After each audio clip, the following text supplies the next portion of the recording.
할렐루야. 하나님의 은혜가 이 시간 우리들 모두에게 임하기를 주님의 이름으로 축원합니다. 말씀의 제목이 좀 긴데 한번 따라합시다. 하나님은 사랑하고 기뻐하는 예수님을 광야로 내보내셨습니다. 아멘. 우리가 가끔 신앙생활하다가 이런 생각 안 하면 좋은데 이럴 때가 있잖아요. 하나님은 날 사랑한다고 성경에도 얘기하고 또 목사님을 통해서 귀가 닳게 설교를 듣는데 나를 이렇게 사랑한다 그러면서 나는 왜 이렇게 어려움이 많을까?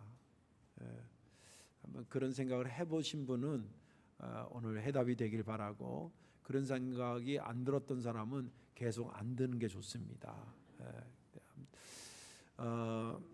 제가 7월달에 태국에 이제 우리 애양모 국제신학대학원을 이제 해서 처음 수업을 갔잖아요. 가서 보니까 이제 인텐시브 코스로 대학원생 8명, 담임 전도사, 담임 목사 이렇게 해서 6월달에 2주간, 또 7월달에 2주간에서 한 달, 또 가을에 11월달에 또 12월달에 이렇게 해서 이제 상반기에 한 학기 한 달, 하반기 한 달 이렇게 이제 목회 석사학위 공부를 하고 있는데, 가서 이제 처음이니까 제가 이제 거기 이제 담당도 하고 그러니까 뭐 어떻게 돌아가냐 이런 물어보는 것도 하고 이제, 그런데 보니까 목요일 날은 미얀마 안에 있는 애양목 신학교가 먼저 지어진 게 있거든요. 거기에 학생들이 한 24명 정도 되는데 얘네들이 1박 2일로 이렇게 태국 국제신학대학원에 와서 수업을 하고 다음 날 가요.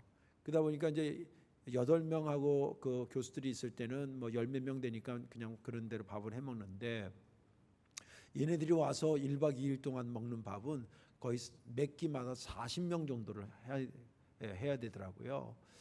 그래서 이제 어떻게 준비를 하냐, 또 메뉴는 뭐냐, 뭐 이런 걸 아무래도 지금 비용은 얼마 드냐 이제 그런 걸 물어봤는데, 그 이종성 교사님 아시죠? 우리 미얀마의 그 이종성 교사님 하는 말이 뭐 먹냐 그래, 뭐 해서 먹이냐니까 김치도 해서 먹인다는 거예요. 그래서 제가 깜짝 놀래가지고 김치를 누가 만들어줘? 그랬더니 제가 만들어주죠 이러는 거예요. 근데 이런 얘기 듣고 또 저한테 와서 김치 담아 달라 그러면 안 됩니다. 목사마다 다 담는 게 아니다. 아무튼 그래서 그러면서 이제 김치를 담아, 이게 이 연결이 안 되잖아요. 목사하고 김치를 담아, 이게 연결이 잘 안 되잖아요. 그래서 어떻게 그렇게 담아? 그랬더니 그때 자기 간증을 하는 거예요. 자기가 신학대학 다니다가 군대에 들어갔는데, 우리 승현이처럼 이제 군대 가면 주로 지금은 뭐 자기가 지원하고 그런 거 있지만 옛날 같은 경우는 들어가면 거기서 이제 보직을 주거든요. 근데 신학대학 다니다가 가는 청년들은 주로 어디 받냐면 군인 교회에 군종병이라고 있어요. 우리 말하면 전도사 같은 겁니다. 그래서 이제 2년 동안 군인들 신앙 지도하고 돌보다가 이제 그렇게 이제 제대를 하는 게 통상인데, 그래서 자기도 내심이 이제 군종병으로 어디 들어가면 좋겠다 그러고 있는데 보직을 다 부대 자대 배치하고 보직을 발표하는데 취사병으로 발견돼요. 취사병이 뭔지 알죠? 주방에 가서 밥 해놓은 걸 들어간 거예요. 그러니까 이 친구가 너무 황당한 게, 이 친구는 제가 알기로는 그 안산이 그 본옥교회가 고향인데, 그 어머니 아버지가 이제 원로 장로님이다, 세상 떠나셨는데 아들 낳으려고 딸을 내리 5명인가 6명인가 하면서 셀 수 없이 낳았어요. 그리고 막내로 이 아들을 낳은 거예요. 그러니까 그 어머니가 얘 키울 때 어떻게 키웠겠어요? 부엌에 얼쩡거리도 못하게 귀하게 키운 거예요.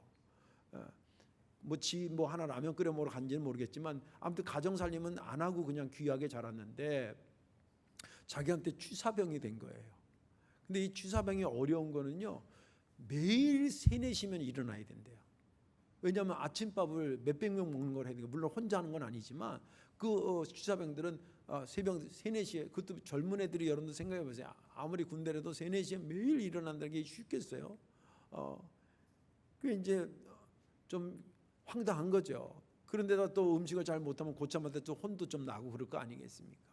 그게 너무 힘들어 하다가 국자를 가지고 이렇게, 하나님, 아니 목회하고 취사병이 뭔 연관이 있다고 저를 갖다 여기다 이렇게 와서 고생을 시킵니까? 이제 그런 기도를 했대요. 근데 하나님이 아무 대답도 없이 그냥 끝까지 취사병으로 있다가 제대로 했답니다. 그리고 이제 신학교를 졸업하고 은혜 받고 나서 미얀마 선교사로 가게 된 겁니다. 근데 미얀마 가서 이제 신학교에서 애들 키우고 이제 그런 거 하다가 우리랑 연결돼서 한 게 한 12년 전에 미얀마 따칠레게 이제 애양목 신학 신학교를 세운 거지요. 거기에 이제 세우다 보니까 여러 가지 여건이 열악하잖아요. 그래서 뭐 주방에 일하는 아줌마를 두고 다 할 수는 없으니까 자급자득하는 겁니다. 그래서 그때 이제 애들 막 헤매기는 거를 누가 하냐면 학장이면서 교수이면서 선교사인 이종성 교사가 해먹는 거예요. 근데 자기가 얘기하는 게 뭐냐면 거기 학생이 그 당시에 한 30명 정도, 교수까지 하면 40명인데 40명 밥하는 게 무섭지가 않더래. 왜냐하면 몇백 명 해먹여가지고. 우리 같은 사람은 나 하나 먹이는 것도 힘들거든요. 우리 집사람 없으면 나 뭐 해먹지? 어떻게 하지? 막 이렇게 걱정하는데 무슨 말인지 이해가 되시죠? 40명 그까짓 것 하는 거예요. 여러분 이거부터가 벌써 어디서 다 배운 거예요? 취사병하면서 배운 거예요. 그리고 김치도 담아주면 애들이 너무 잘 먹는데요. 그리고 이제 자급자득 하니까 제가 신학교 그 따칠레기 들어갔을 때 신학교 앞마당에요. 막 닭들이 걸어다녀. 그리고 심지어는 돼지도 걸어다니고 막 이래. 그래서 왜 그러냐? 얘네들 신학 공부하러 왔냐고 물어봤어요. 닭하고 돼지가 무슨 신학 공부하러? 얘네들요 때 되면 한 마리씩 잡아먹는 거라는 거예요. 그래서 어떻게 잡냐니까 신학생한테 야 저 닭 좀 잡아와 그러면 잡아온대요. 심지어 돼지도 잡아온대요. 그래서 그거 가지고 먹고 커피 농사 짓고 그렇게 하면서 이제 하는 겁니다. 여러분들 이유 없는 하나님은 우리에게 이유 없는 고생을 시키지 않습니다. 다만 그 이유를 잘 몰라서 힘들어할 것뿐입니다. 하나님은 사랑하고 기뻐하는 당신의 아들 예수 그리스도를 광야로 내보내신 분입니다. 오늘 본문에 있는 말씀은 시기적으로는 예수님이 3년 동안 공생애를 살기 직전에 있었던 일이고 스토리상으로는 두 개의 스토리를 한 본문을 읽었습니다. 한 스토리는 세례받는 스토리고 한 스토리는 광야에서 40일 동안 금식하는 내용을 담고 있습니다. 예수님께서 공생애를 시작하기 전에 가장 먼저 한 것이 세례 요한한테 가서 세례를 받는 것입니다. 오늘 이 본문은 마가복음에만 있는 것이 아니라 마태복음과 누가복음에 있기 때문에 세 본문을 아울러서 제가 설명을 하도록 하겠습니다. 세례 받으러 보니까 세례 요한이 딱 한눈에 예수님을 알아보고 아유 제가 예수님한테 세례를 받아야지 어떻게 저보로 세례를 베풀려 그러냐. 그리고 사양을 합니다. 그때 예수님께서 해라. 네가 이렇게 해서 나한테 세례를 줘서 하나님의 모든 의를 이루는 것이 합당하다. 그게 옳은 것이다. 그리고 겸손히 세례를 받습니다. 그리고 세례를 받은 다음에 물에서 나오는데 하늘이 확 열리면서 성령이 비둘기같이 내려오고 그리고 하나님의 음성이 들렸습니다. 뭐라고 들리냐면 사랑하는 너는 내 사랑하는 아들이야. 너는 내가 기뻐하는 자로다. 그렇게 음성을 들려주신 겁니다. 누가 누구에게? 하나님이 예수님께 알려주신 것입니다. 그리고는 낳는데 그 기쁨이 채 가시기도 전에 여기 성경에 보면 곧 이렇게 되어 있습니다. 곧 바로 며칠 뒤도 아니 세례받고 왔는데 바로 이끌어가는 그런 식으로 되어 있습니다. 어디로 이끌어갔냐면 광야로 데려가셨습니다. 그리고 그 광야에 가서 놀다 온 게 아니라 광야에서 놀 수도 없잖아요. 놀다 온 게 아니라 가서 40일 금식하고 사탄한테 유혹당하고 그리고 들짐승과 함께 있었다는데 이 들짐승과 사이좋게 지냈다가 아니라 들짐승들의 위협 속에 40일을 견뎠다. 그 뜻이 원어에 가장 가깝습니다. 그러다가 그 중에 너무 감사하게 천사가 40일 동안 광야에서 금식하는 예수님을 수종들었더라, 도와드렸더라 라고 하면서 오늘 본문은 끝납니다. 저는 지난 주간에 본문을 읽으면서 11절과 12절을 유심히 보게 되었습니다. 하늘로부터 소리가 나기를 너는 내 사랑하는 아들이라 내가 너를 기뻐하노라 하시니라. 성령이 곧 예수를 광야로 몰아내신지라. 이 말씀이 맨 처음부터 은혜 받았던 것은 아닙니다. 맨 처음에는 의문이 생겼습니다. 어떤 의미냐면 하나님이 그런 말씀이나도 안 했으면 모르겠는데 넌 내 사랑하는 아들이야. 나는 너를 볼 때마다 얼마나 기쁜지 몰라. 그리고 그 말이 끝나기가 무섭게 성령을 통해서 어디로 몰아갔냐면 광야로. 아니 그렇게 사랑하고 그렇게 귀한 아들이면 세례 받자마자 좋은 호텔로 데려가야 되는 거 아니에요? 어떻게 생각하세요? 그죠? 아니면 좋은 식당 가서 식사를 먹게 해야 되는 거 아니에요? 근데 성령님은 이 예수, 세례받은 예수를 바로 어디로 끌고 가냐면 광야로. 여기 그 내몰았다라는 얘기는 원어에 오면 반강제로 끌고 갔다 그런 성격이 있습니다. 예수님이 안 가려고 그런 건 아닌데 끌고 갔다 그런 식으로. 권유한 게 아니에요. 예전에 광야로 가시겠어요? 이런 말이 아니라 그냥 끌고 갔다는 거예요.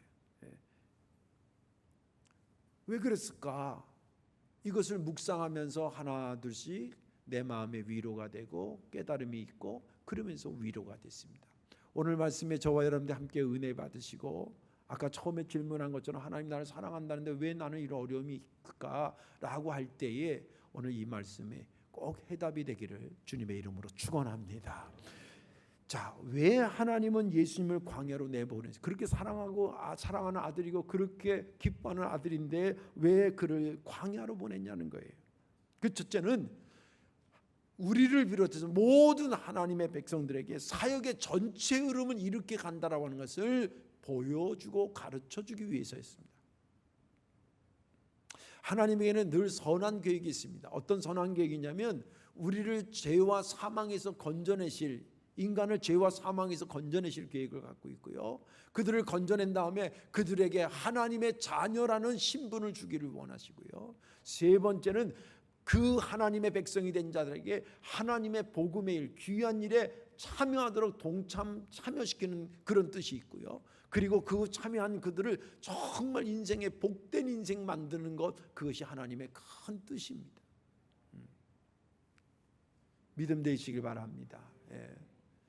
근데 여기 우리를 문제는 뭐냐면 첫 번째, 두 번째는 문제가 없어요. 삼위일체 하나님께서 주도적으로 하셨기 때문에 우리의 도움이 없어도 도움을 줄 수도 없지만 도움이 없어도 다 진행된 거예요. 우리를 죄와 사망에서 건지시는 것 독생자 예수 그리스도를 통해서 삼위일체 하나님께서 만드신 겁니다. 그리고 내게 하나님을 아버지라고 부르는 아버지라고 부를 수 있는 자격을 주신 것 하나님이 전적으로 하신 겁니다. 근데 문제는 세 번째부터입니다. 하나님의 일에 복된 일에 참여하는 것은 우리가 참여해야 된다는 거예요. 그리고 위대한 사람을 복된 인생을 만들어주는데 그 만들어주는데 주인공이 내가 돼야 된다는 거예요. 그래서 세 번째와 네 번째는 우리가 참여해야 될 문제가 남아있는 것입니다. 참여한다는 것은 몸으로 거기에 그 장소에 간다 그런 정도의 차원이 아니라 그 일이 무엇인지를 전체를 알고 가는 것을 얘기하는 겁니다. 그런 맥락에서 본다면 하나님은 하나님의 백성들에게 야 사역은 이렇게 시작해서 이렇게 가는 거야 전체를 가르쳐 주셔야 될 의무가 있고 우리 하나님의 백성된 우리는 하나님의 사역은 이렇게 시작해서 이렇게 가는 거라는 전체에 대한 것을 잘 배울 필요가 있다는 것입니다. 그런데 그것을 어떻게 가르쳐 주셨냐? 독생자 예수 당신의 사랑하고 그리고 기뻐하는 그 아들을 마치 조교처럼 샘플로 그것을 보여주라고 광야로 보내셨다는 것입니다. 이건 신학적인 질문인데 여러분들 한번 이런 생각을 해보세요. 예수님은 하나님의 아들이고 하나님이시고 그리고 죄가 없지만 인간의 몸으로 오셨어요. 그러면 예수님이 세례 받으실 이유가 있어요? 한번 생각해 보세요. 세례는 죄인이 받는 거지.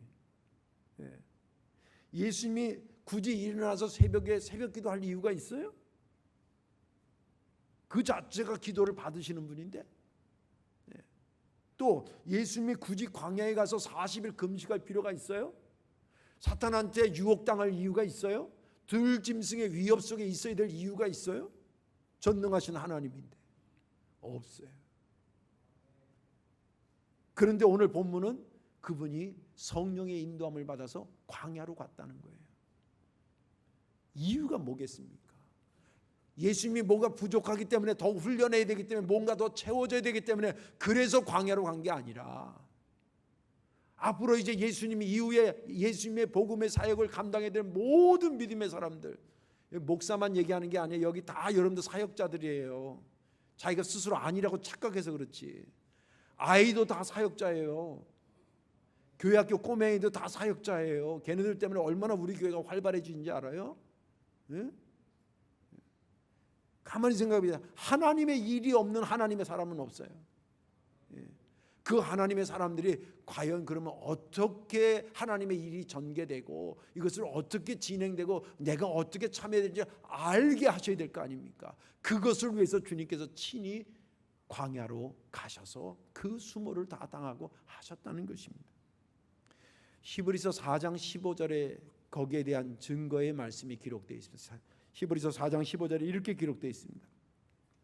우리에게 있는 대제사장은, 다시 말해 예수 그리스도를 얘기합니다. 대제사장은 우리의 연약함을 동정하지 못하실 리가 아니요, 내가 약함과 부족한 것을 나 몰라라 하시는 분이 아니라는 거예요. 다 알고 계신다는 거예요. 어떻게 아느냐? 모든 일에 우리와 똑같이 시험을 받은 적이 있다는 거예요.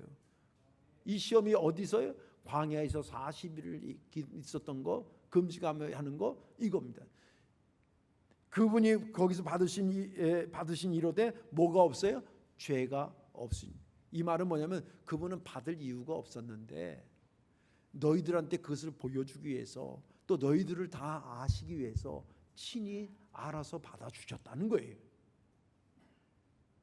자, 그러면 주님께서 광야를 가시기 전과 가시면서 주님께서 그 겪으신 모든 것이 우리 사역의 전체 흐름이라 그럴 때에 주님께서 보여준 부분들을 살펴보면서 나도 이런 과정을 통해서 하나님의 일을 하는 거구나 라고 여러분들의 마음속에 각인시켜 놓기를 주의 이름으로 축원합니다. 가장 먼저 한 게 뭐냐면 세례였습니다. 세례는 여러분들 아시다시피 내가 죄인임을 깨닫고 내가 해결할 수 없는 이 죄를 예수님이 십자가로 부활로 다 용서해 주시고 사해 주셨다라고 하는 것을 의심 없이 믿는 때에 받는 것을 성례식을 세례라 그럽니다. 이게 정확한 정의예요. 그런데 조금 디테일하게 들어가면 이 세례도 내적 세례가 있고 외적 세례가 있습니다. 내적 세례라고 하는 것은 말 그대로 내가 마음속에 조금 전에 얘기한 죄인임을 깨닫고 주님이 나를 위해 죽으신 것을 믿고, 이게 누구냐면 성령께서 나에게 역사하신 거거든요. 그걸 통해서 고백하게 되는 것이 내적 세례고, 그것을 이제 하나님 앞에나 또 성도들 앞에 나는 예수 믿는 사람이라는 것을 나타내도 고백해도 전혀 부끄러움이 없다라고 하는 외적 형태가 물로 세례를 받는 거예요. 무슨 말인지 아시겠죠?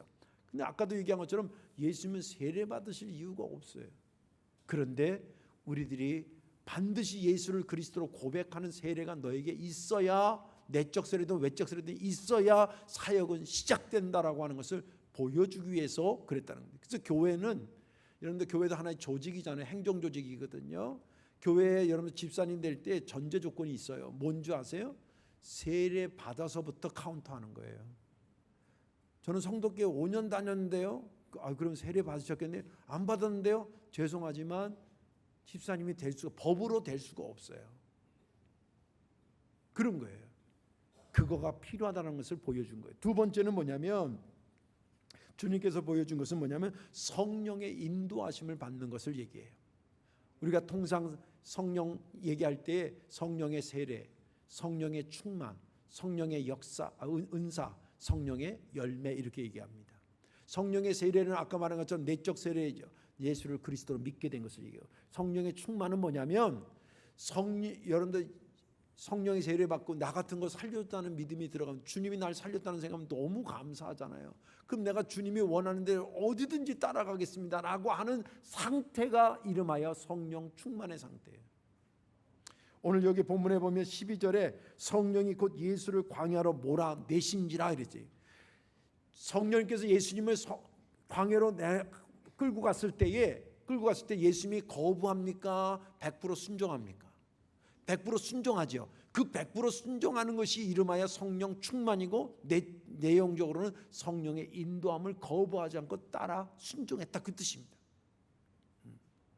하나님의 일을 하는 데 있어서 성령이 원하는, 내가 원하는 대로 하는 것이 아니라 하나님이 원하는 대로 하는 것입니다.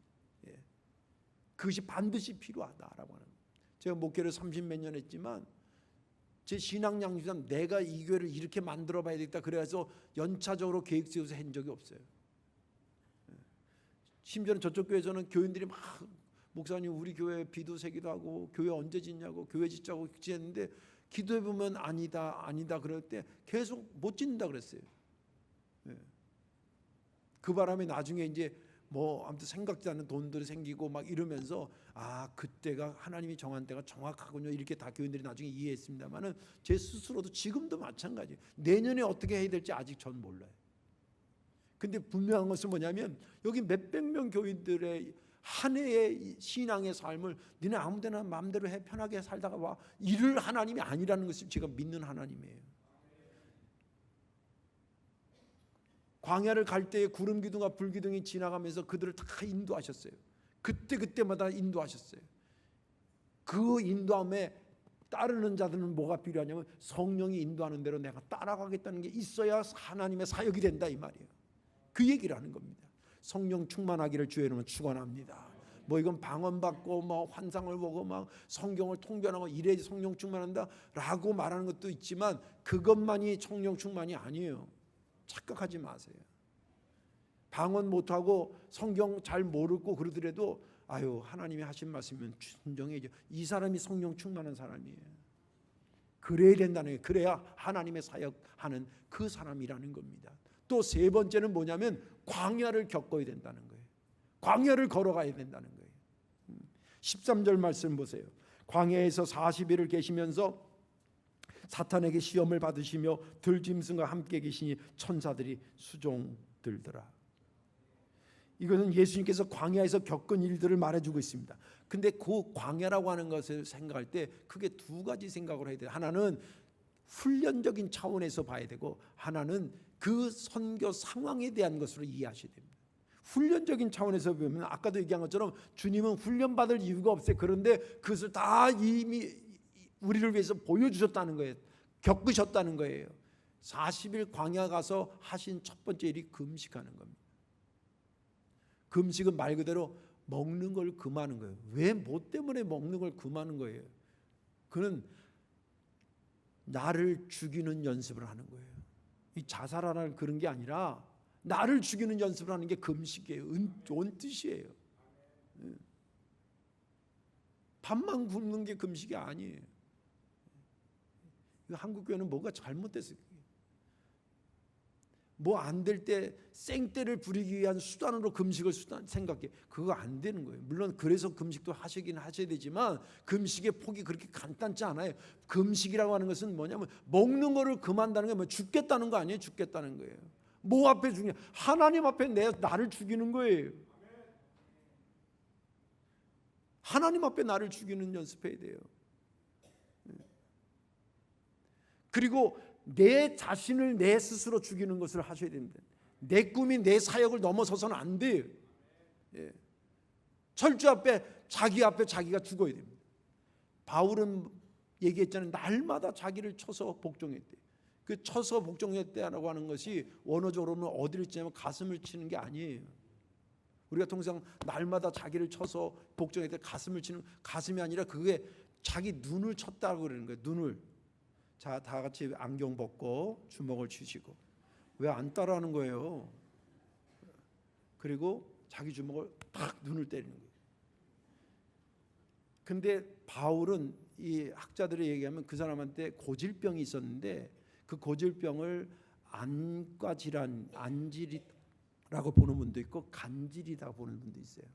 근데 만약에 안질이라고 했을 때 날마다 자기 눈을 쳤다? 사람이 자기 신체의 가장 약한 부분을 안다 그러면 거기를 자꾸 때릴까요? 보호할까요? 보호하죠. 배가 안 좋은 사람은 늘 배를 감싸고 있고. 근데 눈이 안 좋은데 날마다 자기 눈을 때렸대. 이게 뭐 하는 거예요 이게? 이게 금식하는 거예요. 사역 앞에 금식하는 겁니다. 자기를 죽이는 겁니다. 사역 앞에 자기를 죽이는 거예요. 하나님 앞에 자기를 죽이는 거예요. 이게 금식이에요. 하나님의 일을 안 하는 사람이면 모르지만 하나님의 일을 하는 사람에게 있어서 자신을 죽이는 것은 너무나 필수적인 요소입니다. 이러면 자기를 죽이지 않고 하나님의 일을 하면 어떤 일이 벌어지는지 아세요? 성경에 나와 있는 거예요. 사도행전에 보면 바울과 바나바가 1차 전도 여행 떠날 때 요한 마가를 데려갑니다. 마가복음을 쓴 요한 마가예요. 이 따라갔는데 그 이제 초기죠. 나중에 이제 더 믿음이 좋아졌습니다만은 맨 처음에는 좋은 건 줄 알고 막 편한 건 줄 알고 따라갔는데 이게 갔더니 막 얻어 터져 막 복음 전한다고 저쪽 가서 하라고 막 쫓겨나 막. 그러니까 이 요한 마가가 자기 생각하고는 전혀 다르거든, 복음의 현장이. 그러니까 중간에 도저히 안 되게 저러다 죽게 생겼으니까 미안하다 그러고 마가가 바울과 바나바를 놓고 그냥 고향으로 가버려요. 그러니까 이제 바울이 얼마나 황당하겠어요. 근데 뭐 어쩔 수 없으니까 이제 하고 와서 이제 좀 있다가 이제 2차 전도 여행을 또 가게 될 때에 바나바가 저 미안하긴 한데 저번에 가다가 저기 다시 돌아온 마가를 좀 다시 데려가면 좋겠어요. 그랬더니 바나바가 안 됩니다. 안 됩니다. 그지 막 의견 접촉이 안 되다가 결국 두 파트로 나눠서 갔어요. 바울은